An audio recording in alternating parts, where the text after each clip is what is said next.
दोस्तों, हमारे देश भारत के उत्तर में एक बहुत ही बेहतरीन और विश्व का सबसे नया मोड़दार पर्वत फैला हुआ है, जिस पर्वत का नाम है हिमालय। ये वही पर्वत है जो हमारे नॉर्थ इंडिया को प्रोटेक्ट करता है साइबेरिया से आने वाली कोल्ड विंड से, और साथ ही साथ इसने, अगर हम हिस्ट्री में देखेंगे तो बहुत सारे इन्वेडर्स से भी प्रोटेक्ट किया है।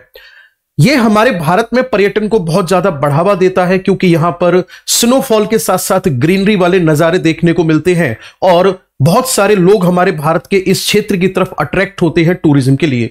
साथ ही साथ यहां से निकलने वाली नदियों ने हमारी कृषि को एक बड़े स्तर पर बढ़ावा दिया है। अब आपको जानकर हैरानी होगी कि प्रेजेंट टाइम में अगर देखा जाए तो यही हिमालय पर्वत आज हमारे देश के लिए एक बड़ा खतरा बना हुआ है, क्योंकि इसी हिमालय पर्वत की वजह से आज हमारे देश का लगभग 61% जो क्षेत्रफल है वो भूकंप के खतरे के अंतर्गत आ चुका है, वो भी खतरनाक वाले भूकंप के अंतर्गत। साथ ही साथ इसकी वजह से हमारे देश की लगभग 75% जनसंख्या जो है वो भूकंप प्रभावित क्षेत्र के अंतर्गत रहने को मजबूर हो रही है। तो आइए जानते हैं इसमें मुख्य कारण क्या है और इसके पीछे की मुख्य वजह क्या है। दोस्तों, अगर हम बात करेंगे अपने भारत की, तो हम अपने भारत को उत्तर और दक्षिण दो हिस्सों में विभाजित कर सकते हैं। जहां दक्षिण भारत पूरी तरह से स्टेबल लैंड माना जाता है, क्योंकि ये पेनिनसुला प्लेट्यू के रूप में है। वहीं उत्तर भारत की अगर हम बात करेंगे तो इसको अनस्टेबल माना जाता है, क्योंकि यहां पर मौजूद है हिमालय पर्वत। आज से लगभग 55 मिलियन वर्ष पहले जब हिमालय पर्वत का निर्माण हुआ तो इसके पीछे मुख्य कारण था दो टेक्टोनिक प्लेट का टकराना, और वो दो टेक्टोनिक प्लेट थी इंडियन प्लेट और यूरेशियन प्लेट। जब ये प्लेट आपस में टकराई तो हिमालय जैसा मोड़दार पर्वत का निर्माण जरूर हुआ, लेकिन यहां पर जमीन के अंदर दरारें पड़ गई, जिनको फॉल्ट लाइन के नाम से जाना जाता है। और इन दरारों में जब नदियों ने अपने अवसादों को भर दिया तो ये ऊपर से दिखने में एकदम फ्लैट हो चुका था, जबकि सच्चाई ये थी कि इसके नीचे अंदर दरारें पड़ी हुई थी।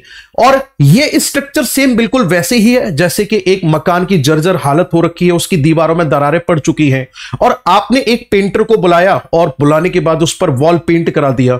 बेशक वो दिखने में नया है, लेकिन उसके अंदर कमजोरी आज भी बरकरार है। अब अगर उस मकान पर अगर आप देखोगे, अगर मान के चलो दिवाली के टाइम पर अगर आप वहां पर कुछ भी पटाखे वगैरह चलाते भी हैं तो वहां सबसे ज्यादा कंपन उत्पन्न होंगे। मैंने इस एग्जाम्पल से बात आपको बताने की कोशिश की है कि जब हिमालय का निर्माण हुआ तो हिमालय के आसपास वाले क्षेत्र में बहुत सारी दरारें पड़ी। बेशक उन दरारों में मिट्टी भर गई, बालू भर गई, लेकिन कमजोरी बरकरार थी। अब प्रेजेंट टाइम में जब कभी भी इंडियन प्लेट यूरेशियन प्लेट की तरफ हल्का सा भी मूव करती है तो यही फॉल्ट लाइन, यही दरारें एक्टिव हो जाती है, क्योंकि इनकी स्ट्रेंथ कम है, और यही कारण बनती है वाइब्रेशन का, और यही वाइब्रेशन फिर कहलाते हैं भूकंप। यानी कि दोस्तों, उत्तर भारत में हिमालय होने की वजह से उत्तर भारत आता है अर्थक्वेक सेंसिटिव जोन के अंतर्गत। वहीं दक्षिण भारत जो है वहां पर भूकंप कम देखे जाते हैं, क्योंकि वहां पर दरारें कम है। हाल ही में 2025 में जब ब्यूरो ऑफ इंडियन स्टैंडर्ड यानी कि जब BIS ने हमारे इंडिया का सेस्मिक मैप जारी किया तो यह बिल्कुल एक चिंता का विषय बना हुआ है, क्योंकि यहां पर एक नया मानक, यहां पर एक नया पैरामीटर, या फिर यहां पर एक नया सेस्मिक जोन 6 और ऐड किया गया है। इसका मतलब साफ है कि अब हमारे देश में भूकंप का खतरा पहले से ज्यादा बढ़ चुका है। अगर हम दोस्तों अपने भारत के दोनों सेस्मिक मैप पुराना और नए को कंपैरिजन करेंगे तो एक एक करके चलिए नजर डालते हैं।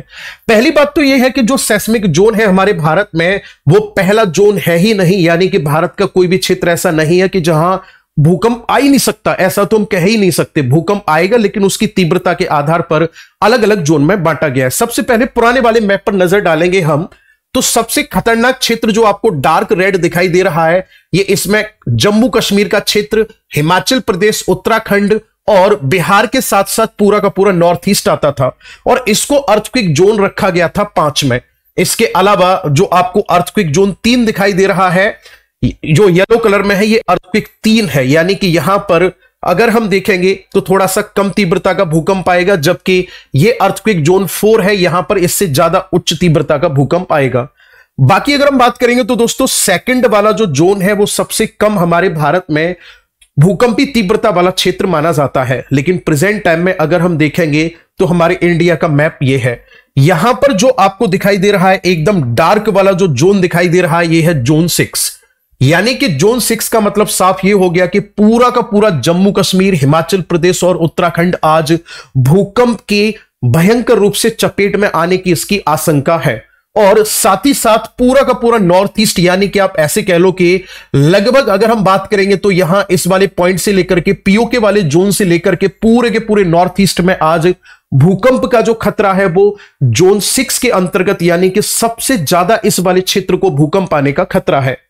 इसके बाद अगर हम दोस्तों देखेंगे तो यहां पर जोन 5 के अंतर्गत ये हिमालय के बिल्कुल साउथ वाला जो क्षेत्र है, यहां पर भी खतरा कम नहीं है, यहां पर भी लगातार भूकंप आने की संभावना बनी हुई है। इसके अलावा फिर इससे और नीचे आएंगे तो ये उत्तर भारत के विशाल मैदान के अंतर्गत वाला आने वाला क्षेत्र है। यहां अर्थक्वेक इंटेंसिटी 4 है, यानी कि यहां पर उससे थोड़ा सा कम है। सबसे ज्यादा जो एक्टिव जोन है या एक्टिव रीजन माना जा रहा है, ये वो रीजन माना जा रहा है जो बिल्कुल जहां प्लेटों का कन्वर्जेंट हुआ है उसके पास में स्थित है। इसके अलावा अगर हम बात करेंगे तो आज भी भूकंप जोन 2 में जो बना हुआ है, ये पूरा का पूरा हमारा पेनिनसुला प्लेट्यू बना हुआ है। जबकि जोन 3 की अगर हम बात करेंगे तो जोन 3 में ये वाला पूरा का पूरा क्षेत्र सेम वैसे ही बना हुआ है। अब बात आती है कि ये भूकंप जोन नया क्यों ऐड हुआ, इसके पीछे कारण क्या है।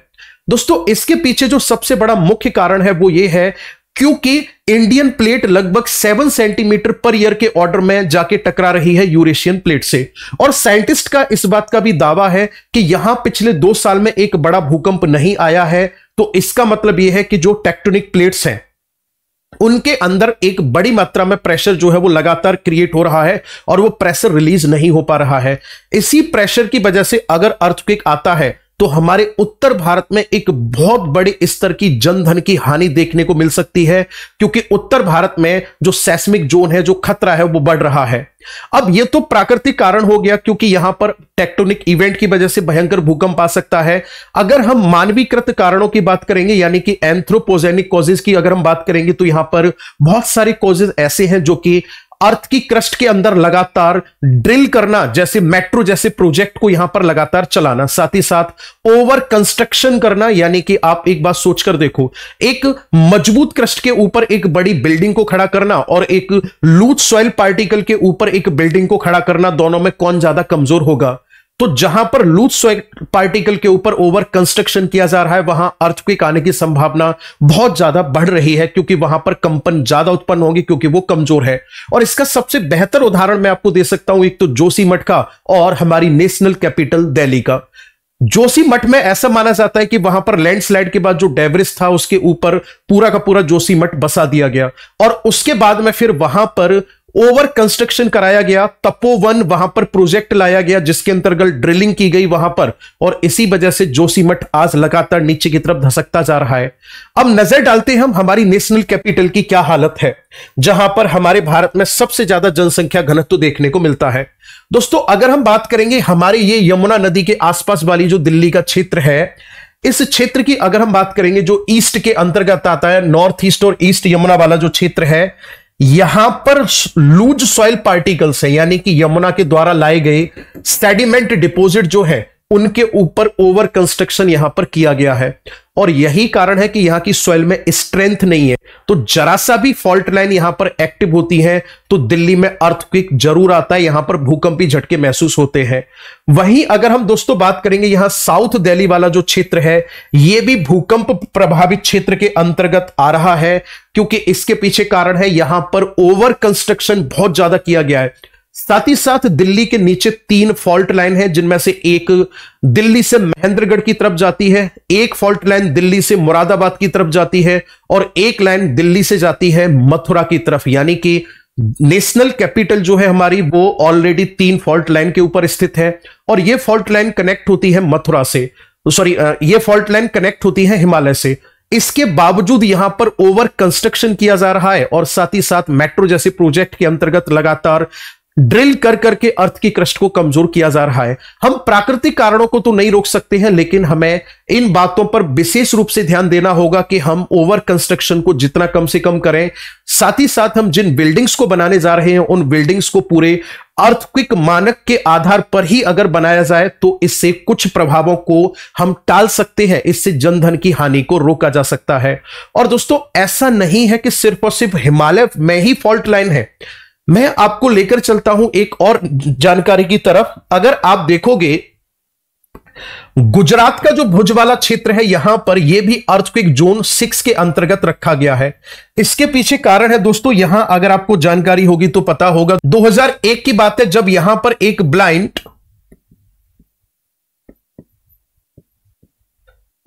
थ्रस्ट फॉल्ट लाइन यहां पर ये एक्टिव हो गया। यानी कहने का मतलब इस बात का ये है कि नहीं पता था कि पहले यहां पर दरार है।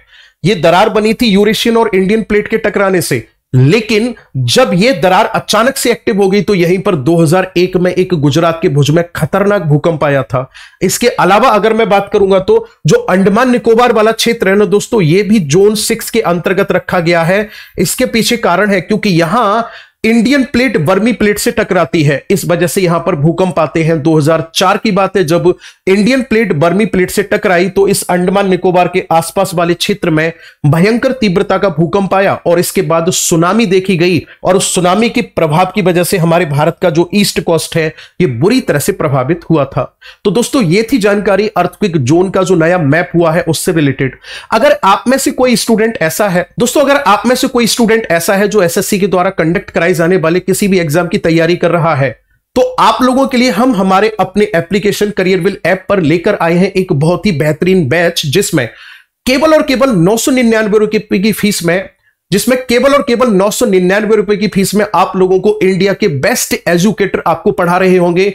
वो भी सिर्फ पढ़ाएंगे नहीं, आपको प्रैक्टिस भी करवाएंगे और साथ ही साथ आपको सिर्फ 1 साल के लिए नहीं 2 साल की वैलिडिटी भी प्रोवाइड करा रहे हैं। और इसमें आपको सबसे यूनिक चीज यह देखने को मिलेगी कि हर सब्जेक्ट के 2 बेहतर टीचरों को यहां पर आप लोगों को सिलेबस कंप्लीट करने के लिए लगाया गया है। जैसे कि अगर मैथमेटिक्स की बात करेंगे तो राकेश सर और अभिनय सर मैथमेटिक्स इसमें आप लोगों को कंप्लीट कराएंगे, वहीं इंग्लिश में जयदीप सर और गोपाल सर सब्जेक्ट को कंप्लीट कराएंगे, रीजनिंग में पीयूष सर और अरुण सर कंप्लीट कराएंगे और जीएस में अभिषेक सर और मैं मिलकर के यहां पर और हमारी पूरी टीम मिलकर के सिलेबस को पूरा करा रही होगी।